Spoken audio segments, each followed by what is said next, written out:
Well, prosecutors and the defense team are calling for the case involving murdered college student Mollie Tibbetts. They were all back in court today, debating new claims this case has links to sex trafficking. It's a big twist in the case, and now an Iowa judge must decide how the court will use the new information. NewsNation's Michael Shore in Los Angeles tonight with the latest on what came out of that hearing earlier today. Michael. Rob, good evening to you. Yeah, it's a very, very interesting case that at the very last moment has taken this kind of curve on the highway.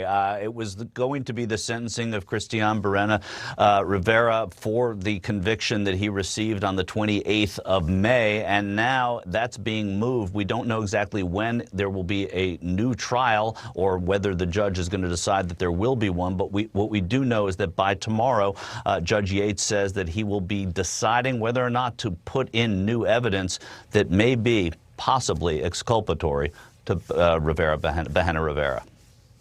The Iowa judge presiding over the sentencing of the man convicted in the 2018 kidnapping and murder of University of Iowa student Mollie Tibbetts says he will decide by week's end on a defense motion to introduce new evidence. I do anticipate that by week's end I will have a ruling one way or the other, telling you what we are going to do. The proceedings rocked this week by revelations of potentially exculpatory evidence ahead of the sentencing of Cristian Bahena Rivera. They had that information for 2 years prior to trial.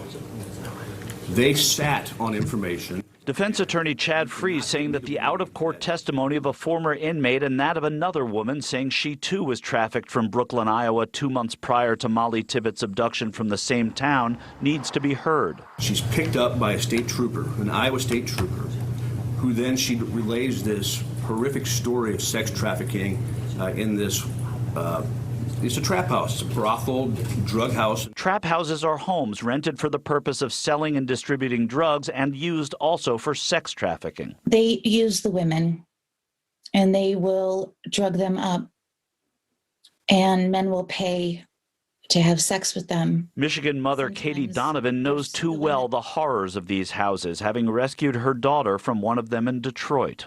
And they didn't let her leave. She was beaten. She was raped. She was tortured, and I mean tortured. Things being held over her head, saying if you leave, XYZ will happen. And it was in a trap house allegedly run by 50-year-old James Lowe in New Sharon, Iowa, that inmate Gavin Jones says he saw Mollie Tibbetts bound and gagged in a new motion filed by the defense. Prosecutors push back. We resist providing anything that they're asking for. There is no discovery post-trial. I understand the discovery rules apply pre-trial and don't apply post-trial. The Constitution applies all the time. And tomorrow it is expected that Judge Yates will apply his ruling.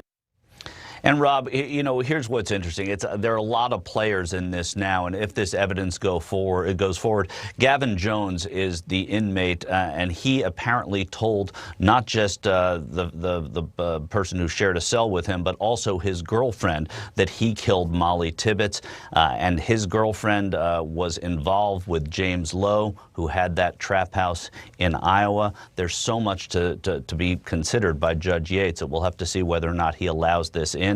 And I imagine this is going to go on for quite a bit longer. Rob? What a bizarre twist. Michael Shore live in L.A. tonight. Thank you, Michael.